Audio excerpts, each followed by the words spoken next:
긴 시간 이제 코로나로 길들여져 있는 생활인데, 이제 서서히 위드 코로나가 무슨 말이냐 하니까 코로나와 함께라는 뜻이잖아요. 이제 우리도 드디어 이것을 열려고 하는데, 일상화된 것이 마스크 생활이잖아요. 이 마스크가 좋은 점도 있는 반면에 참 불편하잖아요. 그 중에 하나가 뭐냐 하면은 대화할 때 소리가 정확하게 전달이 잘 안 돼요. 입모양이나 이런 걸 보고도 무슨 소리인지 모르지만 입모양만 보면 무슨 말을 했구나 알 수 있는데, 입모양을 못 보고 그냥 마스크에서 나오는 소리로 뭐라고요?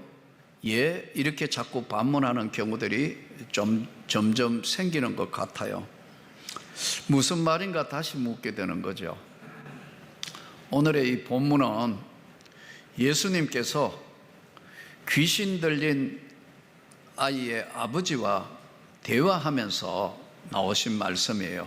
무슨 말이냐? 그게 무슨 말이야? 이렇게 물으시는 거예요. 그 못 알아들어서 예수님이 하신 말씀이 아니고, 그 앞에 줄임말인데 할 수 있거든이 무슨 말이냐? 할 수 있거든 우리 아들 고쳐주세요, 이렇게 이야기를 한 거거든요.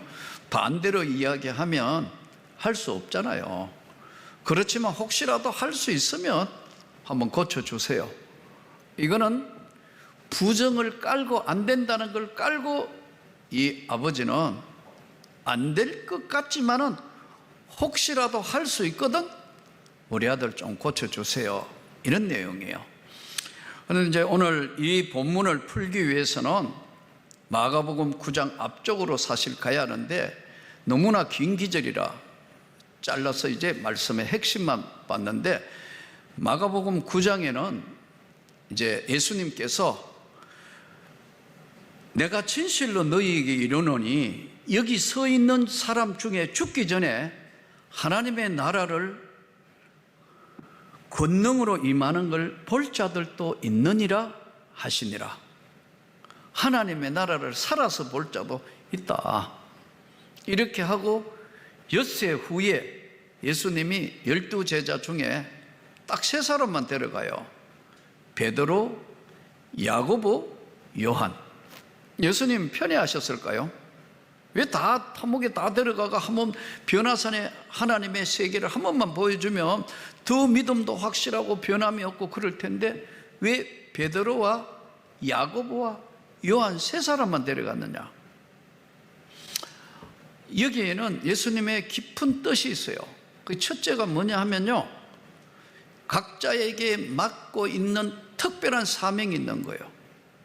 베드로는 리더자예요.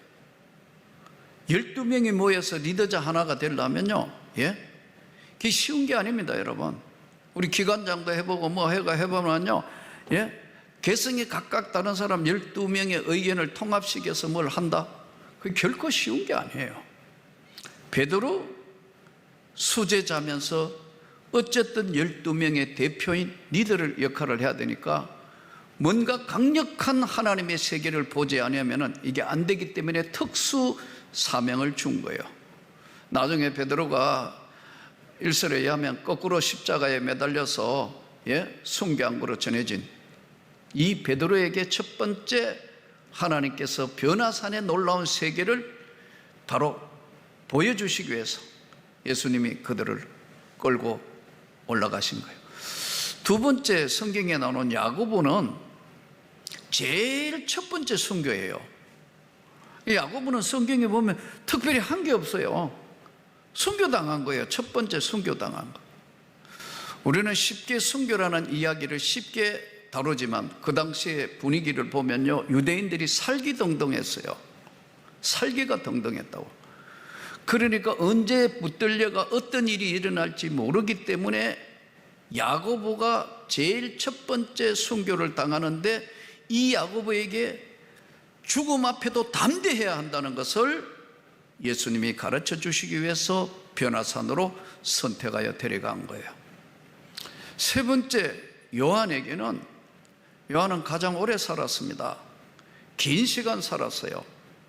그러니까 뭐 영광을 받은 것보다 긴 세월을 핍박 시대에 살았으니까요, 온갖 핍박과 고난을 다 당한 거예요. 그래서 요한은 그 요한계시록을 쓸 때 정치범 수용소에 있던 당시에 지중해 에게해에 끌려가 가지고 반모아라는 섬에서 죽음과 같은 시간을 보내면서 하나님의 계시를 받아서 쓴 것이 요한계시록이잖아요. 그리고 또 풀려나고, 그래서 그 고난의 시간 동안 다 견뎌야 되니까, 긴 시간 환난과 핍박과 어려움을 견뎌야 되는 거, 맨 먼저 순교하고 리드해야 되는 거, 이런 특별한 사명 때문에 부르신 거예요. 그래서 이제 예수님이 변화산으로 데려 올라갔는데 갑자기 예수님이 변화하면서 세상 사람들로는 볼 수 없는 빨래하는 자가 도저히 흉내낼 수 없는 흰 빛으로 환하게 예수님 모습이 바뀌는 거예요. 얼마나 놀랐겠어요. 근데 예수님만 나타난 게 아니고 성경에 보니까 모세와 엘리야도 같이 나타난 거예요. 이 광경을 예수님이 모세와 엘리야하고 이야기하는 환한 빨래하는 자가, 세상에 빨래하는 자가 그렇게 할 수 없을 만큼 흰 것으로 바뀌어서 변형돼서 그 옷이 광채가 나며 세상에 빨래하는 자가 그렇게 희게 할 수 없을 만큼 매우 희어졌더라. 너무 놀랐기 때문에 이에 엘리야가 모세와 함께 그들에게 나타나 예수와 더불어 말하거늘 베드로가 너무너무 놀래가지고 이렇게 이야기해요. 선생님, 랍비여 하는 것이, 선생님, 우리가 여기 있는 것이 좋겠습니다.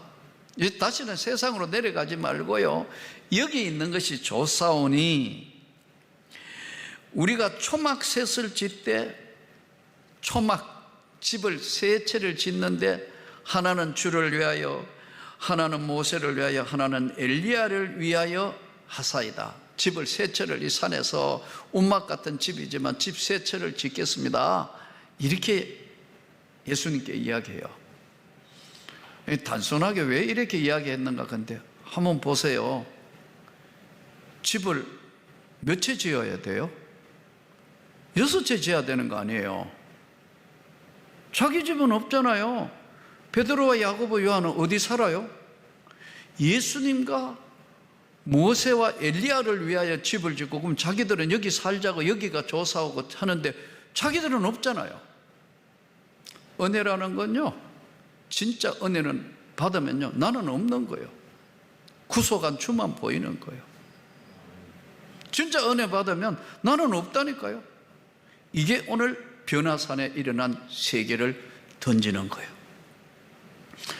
그래서 베드로는 자기가 무슨 말 하는지도 모르고 지금 초막셋을 지어서 예수님 그리고 엘리야, 모세 집 세 채만 짓고, 우리는 뭐 들판에 살든 뭐 어디 살든 바위 밑에 끼어 있든 우리로 이야기하면 아무 상관 없으니까 짓고 여기 사는 게 좋겠습니다. 이렇게 처음 은혜를 입으면 나는 어디론가 가고 구속한 주만 보이는 거예요. 이게 하나님 앞에 첫 사랑과 첫 은혜 받았을 때의 우리 모습들이로. 그런데 예수님께서 이 신기한 광경에 하늘로부터 이는 내 사랑하는 아들이다 그러면서 말씀을 두면서 이제 땅으로 내려오는 이야기입니다.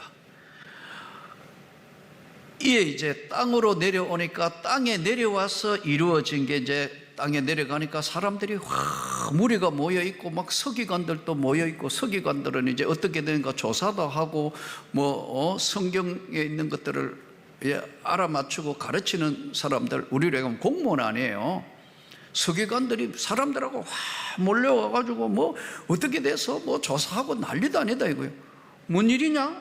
이랬더니 온 무리가 예수님을 보고 매우 놀라 달려와 잘 계셨습니까?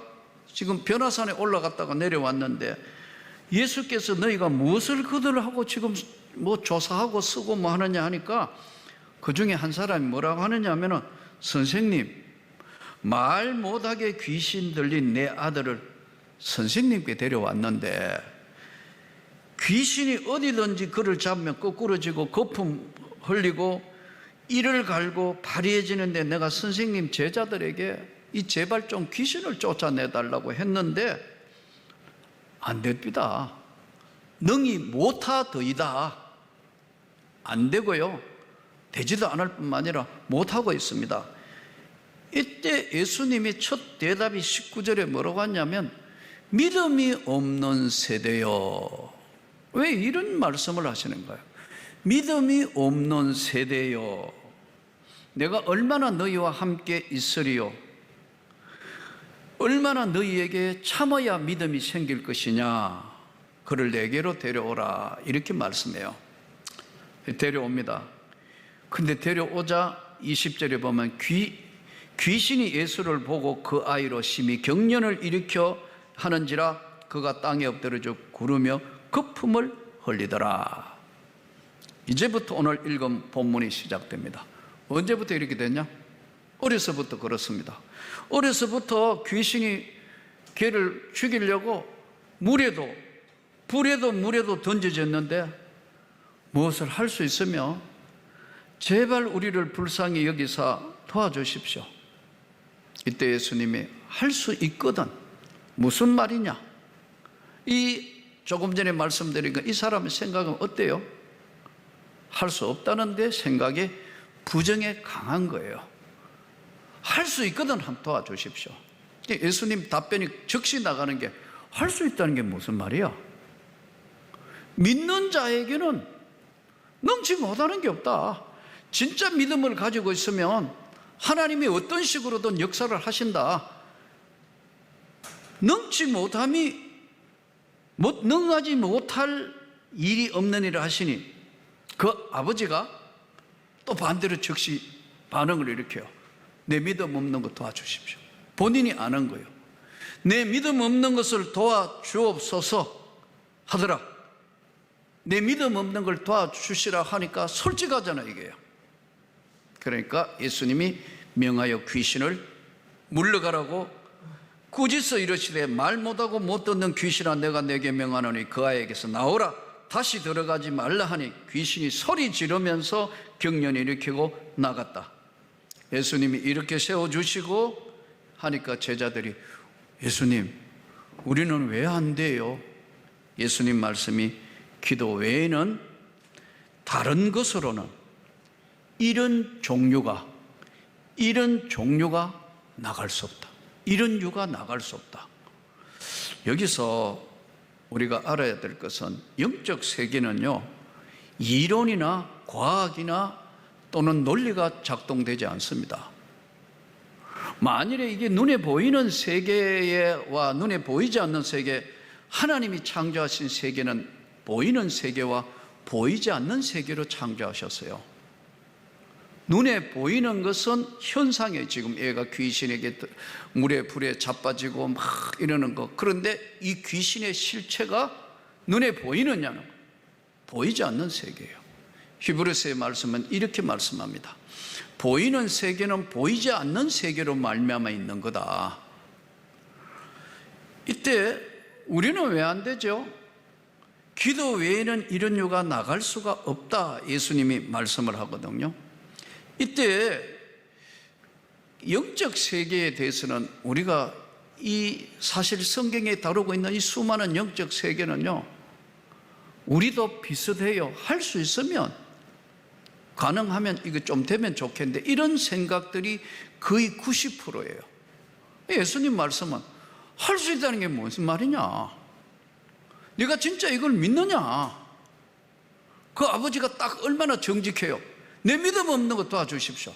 그러자 예수님이 즉시 작동하는 거예요.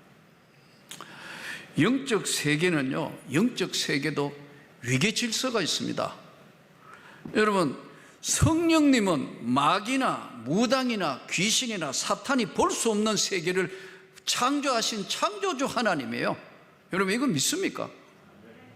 안 믿는 거예요. 할 수 있거든 하고 똑같아요. 우리도 땅에 있는 것은 전부 논리, 과학, 이성 물론 중요하다니까요.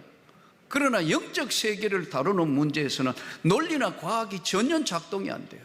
현대 세계에는 귀신이니 사탄이니 마귀니 천국이니 지옥이니 현대 세계는 안 믿는 것 위에 모든 학문이 세워져 있어요. 오늘 예수님 말씀하고는 정 믿을 수 없는 것, 눈에 안 보이는 세계를 다루는 게 영적 세계란 말이에요. 귀신은 우리의 영혼을 결박하고 우리의 믿음을 무너뜨리고, 그러니까 흉악한 결박과 눌림과 고통을 이기는 것은 하나님의 놀라운 성령의 능력과 권능으로만 가능한 거예요. 나머지는 영적 세계도 위계 질서가 있다니까요. 자기들끼리 다투고 막 영적 싸움을 해요. 무당들 세계도요, 더 크다 작다 만신 큰신 뭐 온갖 건 난리도 아니에요. 이 영적 세계는 성령님은 이것들을 다 무시해버려요. 그게 바로 하나님의 권세예요. 예수 이름의 능력이에요. 이걸 믿냐는 거예요. 제가 볼 때는요, 안 믿는 경우가 90% 넘는 것 같아요. 요즘은 진짜 그래요. 오늘 이 성경이 할 수 있게 된 무슨 말이야 이게. 내 믿음 없는 거 도와주십시오. 예수님께서 귀신을 향하여 쫓아내면서 강력한 메시지로 꾸짖어 가로되 나가라고 소리치니까 그 귀신이 나갔다. 현대의학이나 현대과학이나 이성세계는 이걸 받아들일 수가 없습니다. 오직 믿음으로만 이걸 받아들인다고. 보이지 않는 세계를 다룬다는 것은요, 보이지 않는 세계는요, 영적 위계 질서의 싸움이, 영적 싸움이 치열합니다.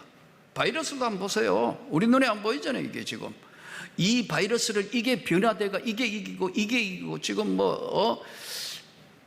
파우치 소장 말대로 이제 아마 델타가 이게 마지막 될 확률이 높다. 그러나 뭐 알지도 못하니까 이제 그렇게 지금 현대 과학은 이걸 여기까지는 찾아낸다고.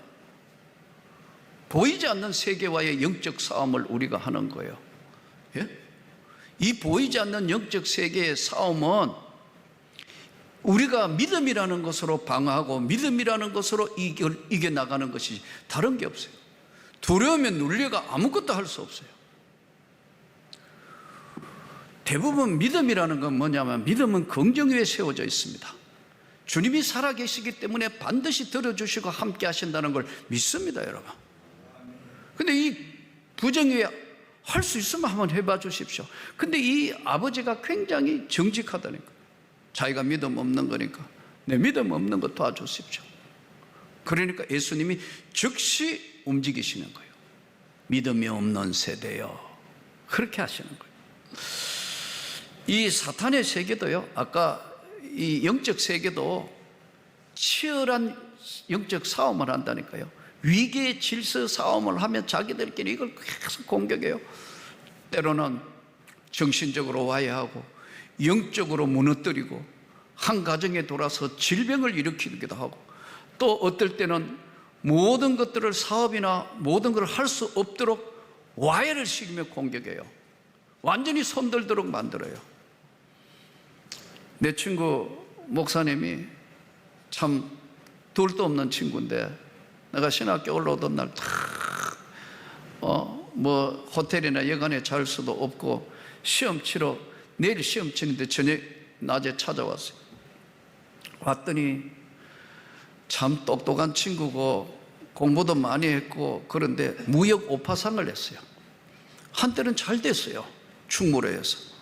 그 떼돈 버린다고 뭐 소문이 자자했는데, 떼돈은 무슨 떼돈? 완전히 거지돼 가지고 집에 안 들어가려니까 잠깐만 어머니한테 인사는 해야지 해서 잠깐 들어가 딱 보니까 큼큼한 집에 방 2개에 골방에, 너 이래 사냐? 나도 모르게 이게 실내인데 이래 사냐? 말이 튀어나온다. 조금 있다가 이야기하겠다. 가보니까요, 세상에 뭐 TV에 빨간 딱지, 뭐 여기에 저기에 요즘 같으면 쓰레기로 가져가지도 않는 그런 물품들 전부 다 붙여놨다. 그래서 이거 보니까 생진 이러 보니까 그 어머니도 미안하고 당황해가 이러더라고. 그래서 자꾸 나가져요. 그래서 할 수 없이 뭐 잠깐 기도하고 묵상했다가 나갔어요. 뭐 갈 데가 있어야지. 그래서 나보고 요 앞에 소주집에 갈까? 그러더라고. 대답을 안 하니까. 왜? 소주는 너무 세니까 맥주 할까? 그래도 아무 말도 안 하고 그냥 가만히 있으니까. 왜? 그러더라고. 난 그런 세상은 떠나왔어. 나는 그런 세상을 떠나왔어. 나하고 좀 이야기하죠. 낙성대 그 동네 작은 공원 앞에 벤치에 앉아가지고 내가 내 말을 잘 들어라. 이 풍진 세상을 살다가 내가 주님을 만났어. 주님이 정말로 살아계신다. 너 진짜 예수를 믿어라.